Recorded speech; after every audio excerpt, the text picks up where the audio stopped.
Hey, I'm John with Spicy Snafu, here with another attendee of the 2025 Ruckus. Introduce yourself, sir. I'm Dr. Trevor Wilkins. I'm known on social media as the Angry Viking Therapist, my kind of trademark name. I'm a psychotherapist that specializes in treating complex PTSD, usually with the assistance of EMDR therapy. It's getting a lot of popularity. I work with a lot of adults with childhood trauma, military, public safety members, so the people that are usually attracted to stuff like this. And then Bear, of course, Bear Independent's one of my best friends. So Awesome. So how far did you travel for this event? whatever 11 hours equates to. I'm not very good with mileage. I just know how long I have to sit in the driver's seat. So about 11 hours, whatever that is. That's a long distance. So what was the reason that you made that such a travel all the way 11 hours to this event this weekend? A couple of reasons. One, I presented yesterday talking about trauma, complex trauma, kind of how that manifests in the brain. I take a very neuroscience approach. So I speak about that stuff, let people know what's going on. And trauma in their brain is a fixable problem.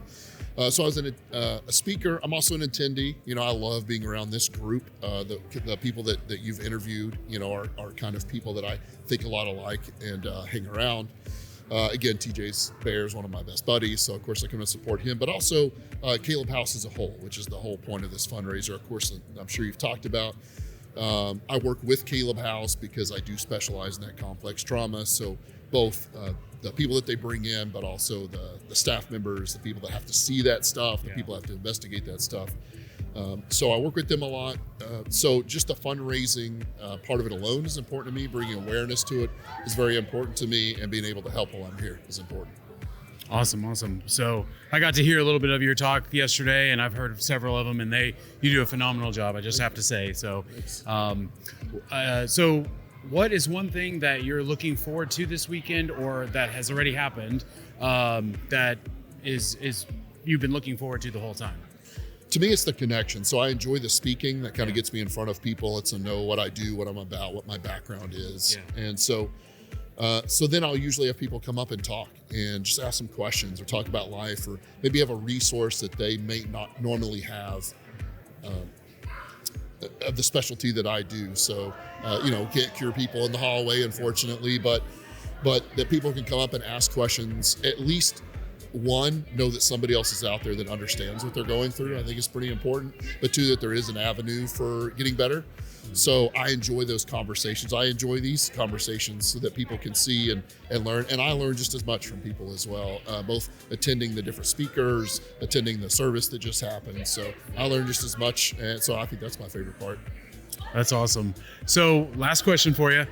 What is the one piece of advice that you would give to maybe a new dad or one of your brothers? A new dad, especially, brothers as well, is those kids are watching, right? And no, they're not going to do exactly what you do, but I'm a father myself. I have a couple of teenagers.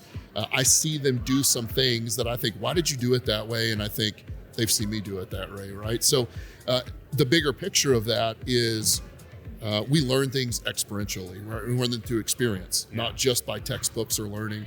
So important things like who we are, what we're worth, and how we should treat people, we learn that experientially. We learn that from other people.